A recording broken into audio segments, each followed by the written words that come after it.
We have got this Huawei Mate 50 Pro for a week, but it didn't give me the surprise I was expecting. And in this video, I want to share with you some of the issues that it really disappointed me with.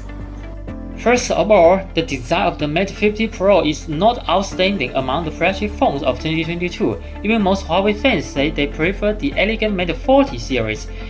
In fact, I have been using Xiaomi 12S Ultra for weeks. I never thought that one day Huawei will lose to Xiaomi in product design, but at least this year they did lose. Let's put them side by side. I think most people will pick out the Xiaomi 12S Ultra since it really has an impressive design.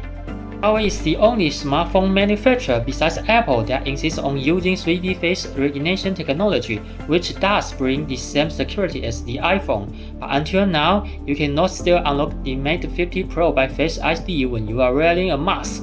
So imagine how trouble you will be when you are wearing a cold suit and gloves exploring in the snow. Huawei brings us wearable Aperture on the Mate 50 Pro, which is really novel, but by comparing it with its predecessor during these days, we found that in most of daily shooting, its photo quality is not obviously improved, especially in video recording. Another problem is that you can tell from the iPhone screen what kind of photos you are going to get, but on Huawei phones there is a big difference between what you see in the live view and what gets stored in albums, which is really cut and dried to Huawei fans. Huawei does have a long way to go in computing photography.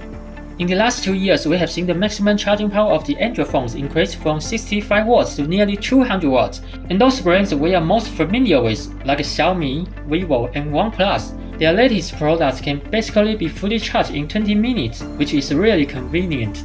But Huawei has been stagnant on fast charging technology for 2 years. Can you imagine this latest Mate 50 Pro charging at the exact same power as its predecessor? The last issue I want to talk about is about the storage options. 8GB RAM can satisfy in most daily use, but in Chinese market, those IT companies are scrambling to add features to their apps that users don't need.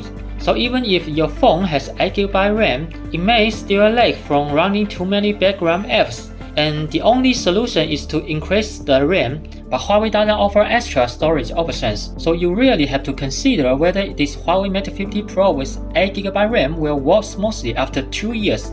Okay, that's all I want to share with you today about the Huawei Mate 50 Pro. In my opinion, it may be a good gift for Huawei fans, but the Huawei Mate series has lost most of its appeal compared to rival flagship phones, and I really hope Huawei can beat Xiaomi and Apple again in terms of photography and bring us a more impressive design. So what do you guys think of the Mate 50 Pro? Please leave your thoughts down below. I'm Amber from Lightning Studio. See you next time.